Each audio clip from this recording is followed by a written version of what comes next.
Chinese smartphone company Xiaomi India में बड़ी दिक्कतों का सामना कर रही है और अब हालत ये हो गई है कि ईडी ने कंपनी के 5,551 करोड़ रुपए जब्त कर लिए हैं। ये रकम कंपनी के बैंक अकाउंट से जब्त की गई है और अब आगे Xiaomi को इंडिया में और भी बुरे दिन देखने पड़ सकते हैं।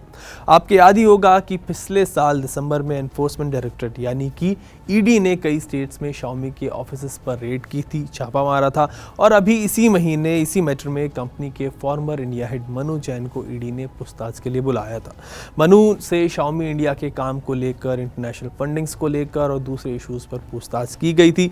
एज पर रिपोर्ट्स ये जो पूरा मामला है जुड़ा हुआ है करीब 1,000 करोड़ रुपए है, फिर उससे भी ज़्यादा के एलिजेड फॉरेन रेमिटेंसेस से, फॉरेन ट्रांसफर से। तो आज के इस टेकटॉक वीडियो में इसी को समझने की कोशिश करेंगे, जानेंगे कि Xiaomi के लिए अब क्या नई मुश्किल खड़ी होगी, क्या नया रायता फैल गया है, कंपनी पर इन इश्यूज़ का क्या असर होगा, इस पर ही बात कर रहा हूँ।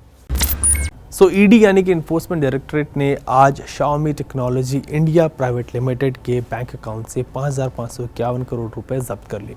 ईडी ने बताया कि Xiaomi ने 3 फॉरेन कंपनियों को 5,551 करोड़ रुपए के बराबर फॉरेन करेंसी भेजी है और इन 3 कंपनियों में Xiaomi ग्रुप की भी एक कंपनी शामिल है।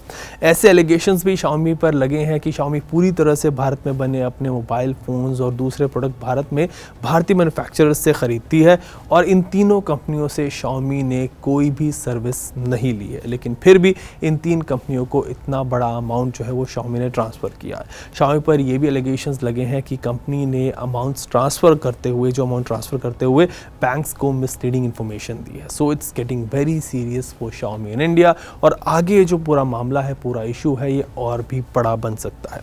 आपको याद होगा कि पिछले साल दिसंबर में ईडी ने Xiaomi के कई ऑफिसेस पर, कई प्रीमिसेस पर छापा मारा था अक्रॉस इंडिया।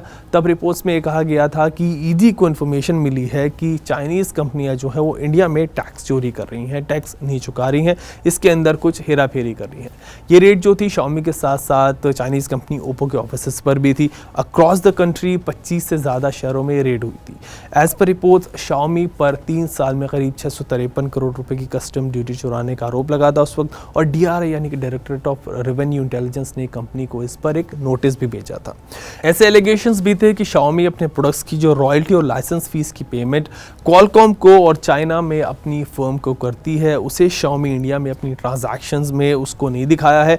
ये इलीगल है और ऐसा करके कंपनी ने जो है वो कस्टम ड्यूटी बचाई है। ये बात भी थी कि Xiaomi अंडरवैल्यूएशन के ज़रिए भी कस्टम ड्यूटी बचा रही है इंडिया में। ईडी Xiaomi के इंडिया में काम करने के तरीके को लेकर, इंडिया में Xiaomi का जो बिजनेस है उसकी प्रैक्टिसेस को लेकर जांच कर रही है। काफ़ी वक्त से जांच चल रही है। फरवरी में इन्वेस्टिगेशन एजेंसीज ने Xiaomi को नोटिस भी भेजा था और इससे रिलेटेड कई डॉक्यूमेंट्स जो थे वो भी मांगे थे और इसी महीने कंपनी के farmer India head Manu Kumar Jain को भी ईडी ने समन भेजा था। ईडी के बेंगलुरु ऑफिस में मनु का जो स्टेटमेंट है वो भी रिकॉर्ड हुआ था और Xiaomi ने ईडी को इन्वेस्टिगेशन से रिलेटेड जो डॉक्यूमेंट्स है कुछ वो भी सबमिट किए थे। वैसे जब रिपोर्ट आई थी कि मनु को ईडी ने समन भेजा है तो उसमें मेंशन था कि Xiaomi के फॉर्मर इंडिया हेड को समन भेजा गया है, जबकि Manu was heading India. Xiaomi ने मनु को कब इट्स इंडिया हेड रिमूव किया, क्यों किया, क्या भी नहीं किया, मतलब इस पर कोई क्लैरिफिकेशन कंपनी की तरफ से अभी तक नहीं आई है। अभी as per his Twitter profile Manu is global vice president of Xiaomi and not Xiaomi India's managing director. अभी ऐसी भी खबरें आ रही हैं कि मनु अब दुबई शिफ्ट हो गए हैं और ये सब देखकर लगता है कि Xiaomi में जो है वो सब कुछ इस वक्त ठीक नहीं चल रहा है। इंडियन स्मार्टफोन मार्केट की अगर बात करें तो स्मार्टफोन मार्केट के हिसाब से Xiaomi सबसे आगे है। इंडिया में देश में सबसे ज़्यादा Xiaomi के फ़ोन से बिकते हैं और अभी देखना होगा कि आगे इस पूरे इशू को कंपनी कैसे हैंडल करती है।